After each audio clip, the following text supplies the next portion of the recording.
estudiantes, tengan todos una muy buena noche. Retomamos de nuevo el tema de la Cátedra Constitucional Colombiana y hoy analizaremos un tema importante que ha sido un tema que fue promovido por una generación de jóvenes que inicialmente eran apáticos, y es un tema del movimiento de la séptima papeleta, que dio como escenario un marco general que nos guía a todos los colombianos.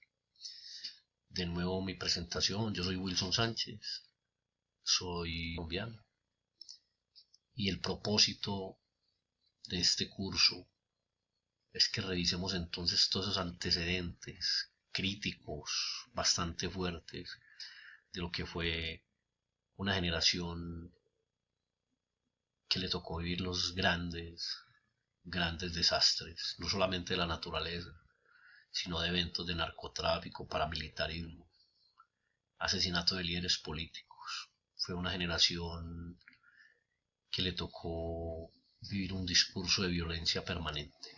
Es importante entonces que tengamos este elemento claro, que venimos desarrollando la historia constitucional de Colombia desde 1810 hasta 1886, 1991. Revisaremos el movimiento de la séptima papeleta, sus antecedentes y todo lo que sucedió en el marco del desarrollo de esta gran marcha estudiantil. Es importante que revisemos lo que pasaba en esa época, en la década de los años de 1980, 1990 y posteriormente 1991, con la expedición de la Constitución Política de Colombia. El primer escenario que tenemos catastrófico fue la toma del Palacio de Justicia. Escuchemos este audio para que tengamos algún elemento para que podamos compartir más adelante. El 6 de noviembre de 1985, 42 guerrilleros de la compañía Iván Marino Ospina del movimiento 19 de abril M19 tomaron la Operación Antonio Nariño por los derechos del hombre. Su objetivo era entablar un juicio público contra el gobierno de Betancur por haber incumplido un pacto de tregua con esa organización. Es importante tener en cuenta uno de los hechos más lamentables de la historia reciente de Colombia, que fue la toma del Palacio de Justicia por el entonces grupo subversivo guerrilla del M19. Es un evento que marcó a toda una generación.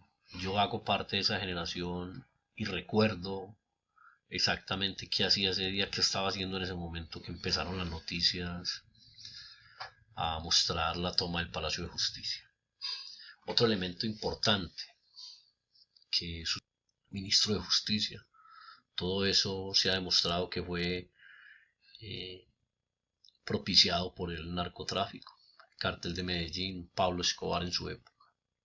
Y también las palabras valientes de un hombre como el candidato liberal Luis Carlos Galán, un hombre que propició o quiso propiciar muchas reformas, pero amenazado, como ya conocemos la historia. Escuchemos algunos audios. A nuestra patria llegó el poder oscuro del narcotráfico.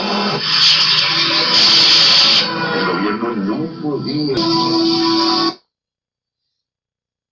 El candidato Galán siempre denunció el narcotráfico, siempre denunció las prácticas de corrupción que existían en el país, y eso propició que por allá en el año de 1989 fuera asesinado en la plaza de Soacha. Eso dio al traste con una política importante y digamos que fue el detonante del movimiento de la séptima papeleta, donde muchos jóvenes apáticos a temas políticos se sintieron tocados ya por este hecho.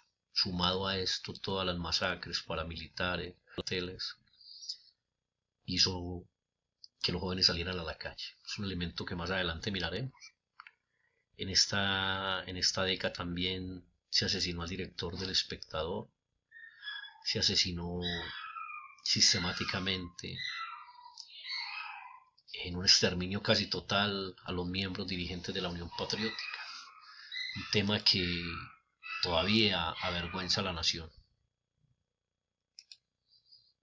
Escuchemos.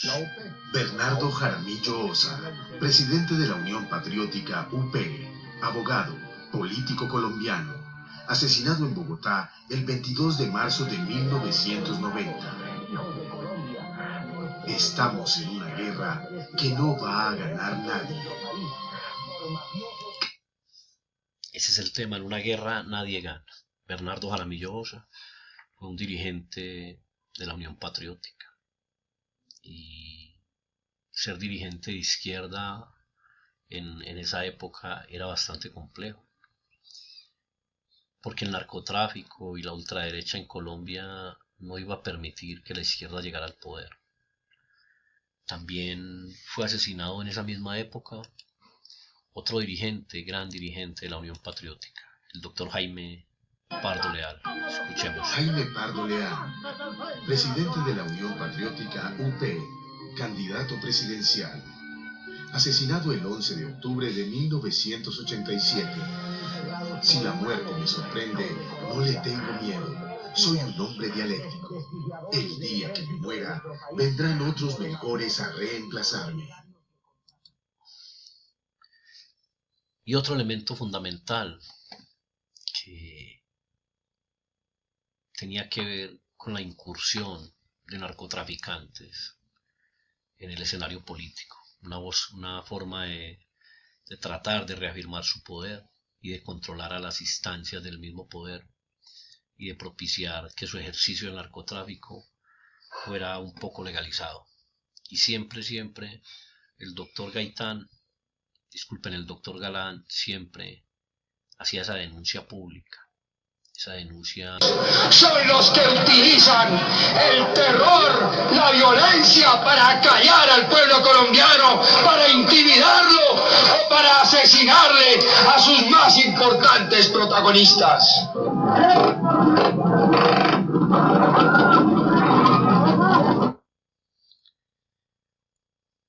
Era un hombre dedicado a la política, dedicado a la familia, con gran sentimiento de patriotismo.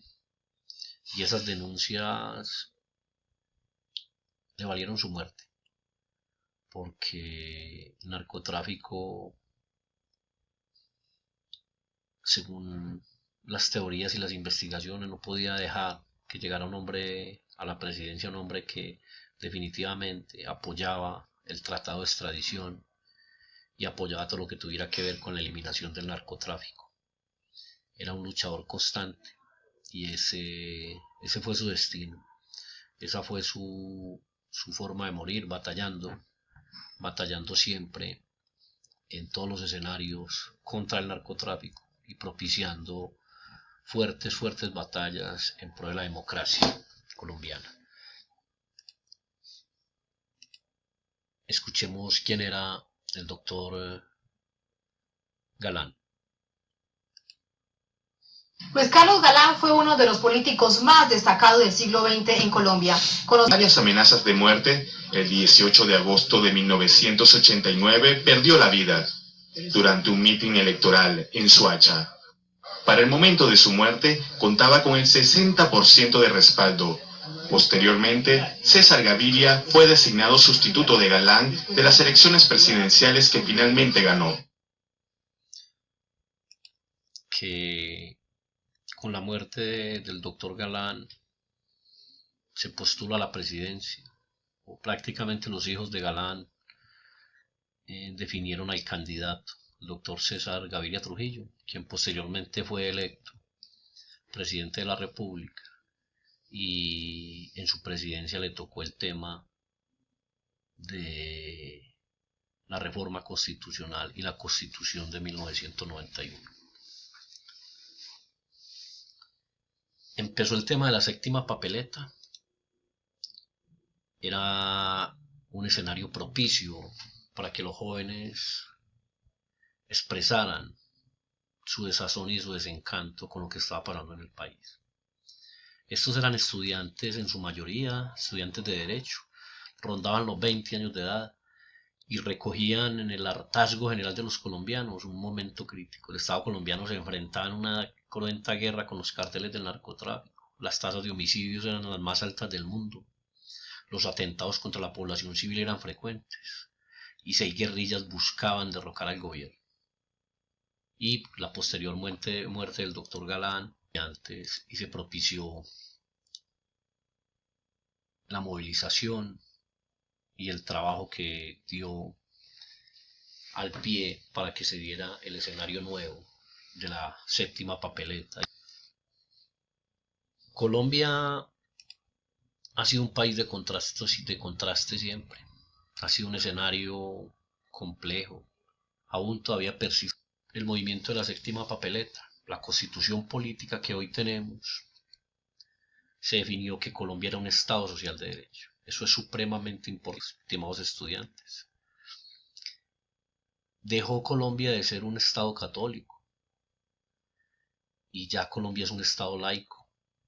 Y entre comillas se autorizó el desarrollo de más religiones. Siempre era la Iglesia Católica la que era la predominante en este escenario.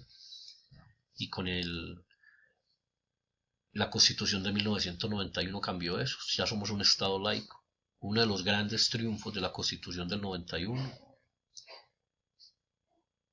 es la tutela que defiende tanto los derechos de los ciudadanos, que más de uno hemos utilizado en alguna vez, y es un escenario completamente social, constitucional colombiana. Se establecieron mecanismos de democracia participativa, todos conocemos los mecanismos, la ley 131, la ley 134, que son los mecanismos para que la comunidad pueda participar.